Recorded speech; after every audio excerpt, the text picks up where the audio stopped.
কিন্তু মাননীয় প্রধানমন্ত্রী জনাব তারেক রহমান সেই সাহস দেখিয়েছেন।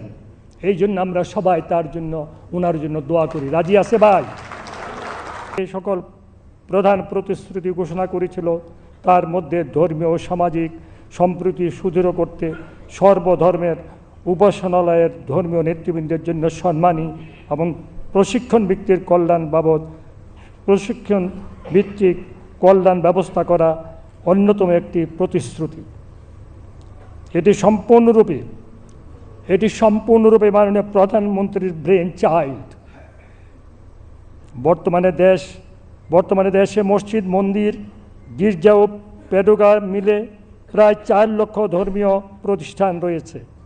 আমাদের দেশের মতো এরূপ অর্থনৈতিক পরিকাঠামোয় দাঁড়িয়ে এই বিশেষ সংখ্যক প্রতিষ্ঠানের দায়িত্বরত ব্যক্তিদেরকে মাসিক সম্মানী ভাতার আওতায় আনা চিন্তা করাটা আমি মনে করি রীতিমতো দুঃসাহস। এর কোনো কালার এক্সপার্ট ডার্ক স্যাপ এবং মাইল্ড অন হ্যান্ডস টেকনোলজি সমৃদ্ধ অরিক্স অ্যাডভান্স ডিটারজেন্ট পাউডার আপনার লন্ড্রি এক্সপার্ট। অন্য কোনো রাষ্ট্রনায়ক এইরূপ দুঃসাহস দেখানোর কোনো দেখাবে কিনা আমি জানি না। কিন্তু মাননীয় প্রধানমন্ত্রী জনাব তারেক রহমান সেই সাহস দেখিয়েছেন। এই জন্য আমরা সবাই তার জন্য ওনার জন্য দোয়া করি। রাজি আছে ভাই? দোয়া করতে রাজি আছি? আমরা সারা বাংলাদেশের ইমাম, মুয়াজ্জিন, খাদেম, অন্য ধর্মগুরু যারা আছে তাদের বিবেচনা অনুরোধ করব, আপনারা সবাই ওনার জন্য দোয়া করবেন। বিশেষ করে মুসলমানরা 2 রাকাত নফল নামাজ পড়ে ওনার জন্য দোয়া করবেন। আল্লাহ পাক যেন ওনাকে নেক হায়াত দান করেন, আল্লাহ পাক যেন ওনাকে হেফাজত করেন, আল্লাহ পাক যেন ওনাকে ভালো কাজ করে তৌফিক দান করেন।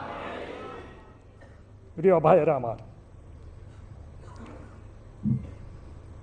তিনি আমাদের প্রধানমন্ত্রী তারেক রহমান সাহেব বিএনপি নির্বাচনী ইশতেহারে এটা সন্নিবেশ করেছেন। আমি বিশ্বাস করি এটি মাননীয় প্রধানমন্ত্রী জনাব তারেক রহমানের রাজনৈতিক প্রজ্ঞা ও দূরদর্শিতা প্রতিফলন। মহান আল্লাহ অশেষ রহমতে সরকারের দায়িত্ব নেওয়ার 1 মাস না পেরিতেই এই নির্বাচনী প্রতিশ্রুতি বাস্তবায়ন হতে যাচ্ছে। এটা কি আল্লাহর রহমত না? আল্লাহর দয়া না? আপনারা কিন্তু বেশি বেশি করে ওনার জন্যে, ওনার আব্বা মরহুম প্রেসিডেন্ট জিয়া সাহেবের জন্যে, ওনার মা ম্যাডাম খালেদা জিয়ার জন্য খাস করে দোয়া করবেন। ভাইয়েরা আমার, এত দ্রুততম সময়ের মধ্যে একটি নির্বাচন অঙ্গীকার বাস্তবায়ন করাটাও